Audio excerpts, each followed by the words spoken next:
Are you sure about this, Liam? He asked, his breath misting in the twilight, his voice tinged with a mix of curiosity and fear. Don't be a chicken, Mark. It's just a stupid story. He gestured towards the snow-covered expanse leading to Deadman's Creek, his eyes gleaming with excitement. Besides, what's a little ghost story on a Friday night? Liam added, trying to sound nonchalant but failing to hide his own nervousness. Mark shivered, pulling his jacket tighter against the biting Colorado wind, feeling the chill seep into his bones. The legend of Deadman's Creek had haunted Mark since childhood, a tale whispered around campfires and sleepovers. A shadowy figure, said to be the ghost of a miner lost in a blizzard, wandered the creek searching for something lost or perhaps someone. But tonight, Liam's bravado was infectious, giving Mark a false sense of courage. Mark reluctantly followed as Liam plunged ahead, their boots crunching on the fresh snow, each step echoing in the stillness. The setting sun cast long, eerie shadows, and an unsettling silence hung heavy in the air, as if the world itself was holding its breath. As they ventured deeper into the woods, the air grew colder, a palpable chill that seeped into their bones. The playful banter faded, replaced by an uneasy silence broken only by their trudging footsteps. What's that? He muttered, pointing towards a set of strange tracks in the snow. The footprints were unlike anything Mark had ever seen. Large, almost inhuman, and oddly spaced, they led directly towards the frozen creek.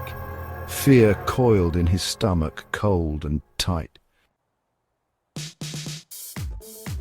They reached the edge of the frozen creek, its surface gleaming ominously under the moonlight. The wind whipped through the trees, carrying a low, mournful whistle that sent shivers down their spines. Then they saw it. A dark figure, tall and gaunt, stood motionless on the opposite bank. Its edges seemed to blur and shift, like smoke given from 2 points of light, malevolent and piercing, burned where its eyes should be. Liam gasped, taking an instinctive step back. The shadow moved then, gliding effortlessly across the ice towards them, defying the laws of nature. Mark's blood turned to ice. Terror lent them speed they never knew they possessed, pushing their bodies to the limit. They turned and ran, scrambling through the snow, the sound of their own ragged breaths echoing in their ears, mingling with the howling wind. Behind them they heard the rasping sound of movement, the crunch of snow under unnatural weight. The shadow was following, relentless and unyielding. Liam fumbled with his car keys, his face pale with terror, hands shaking uncontrollably. They piled into the truck, slamming the doors against the pursuing darkness, hearts pounding in their chests. The engine roared to life, and Liam spun the vehicle out of the snowdrift, tires skidding on the icy ground. As they sped away, headlights briefly illuminating the road behind them, Mark glanced back, his eyes wide with fear. For a fleeting moment he saw it, the shadow standing ominously in the middle of the road, its glowing eyes fixed on them, piercing through the darkness. Then it was gone, swallowed by the night. They didn't speak until they reached the outskirts of town, the familiar glow of the diner sign, a beacon of normalcy, a brief respite from the terror. But the normalcy was shattered, replaced by an unshakable dread. Each night they were plagued by nightmares, the rasping breath and glowing eyes haunting their waking hours, a constant reminder of their ordeal. Then one snowy night they disappeared, vanished without a trace, leaving behind only questions and fear. Some say the shadow took them, claiming their souls as payment for disturbing Deadman's Creek, a place shrouded in mystery and legend. Beware the shadows, for they are always watching, lurking in the corners of your vision, and sometimes they come looking for you, emerging from the darkness to claim what they believe is theirs. The town was never the same after Mark and Liam disappeared. Their absence left a void that echoed through the empty streets and abandoned homes. Whispers of the shadow at Deadman's Creek spread like wildfire, igniting fear and curiosity in equal measure. Some claimed to have seen the shadow lurking in the woods, a dark figure moving silently among the trees, while others reported strange occurrences in their homes. Objects moving on their own, eerie noises in the dead of night.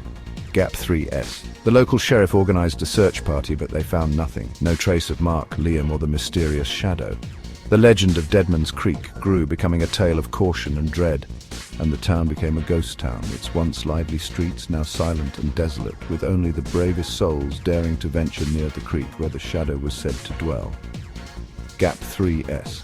The shadow, it seemed, had claimed its territory, a dark presence that loomed over the town. Gap 3S. And so, Deadman's Creek remains a place of mystery and fear, a haunting reminder of the unknown, a reminder that some shadows are more than just the absence of light. They are the embodiment of our deepest fears. They are the darkness that lives within our fears, waiting for the right moment to emerge and take hold, waiting for the right moment to emerge from the shadows. Gap 3S. Beware the shadows, for they are always watching, always waiting, for they are always watching, lurking in the corners of our minds.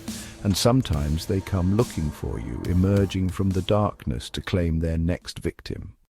Years later, a group of teenagers, unaware of the legend, decided to camp near Deadman's Creek. As night fell, they heard strange noises and saw shadows moving in the darkness. Gap 3S. One by one, they vanished, leaving only their terrified screams echoing in the night. Gap 3S. The shadow had returned, and it was hungry for more souls. Gap 3. The town, now abandoned, stood as a silent witness to the horrors that unfolded at Deadman's Creek. Gap 3S. Beware the shadows, for they are always watching, and sometimes they come looking for you.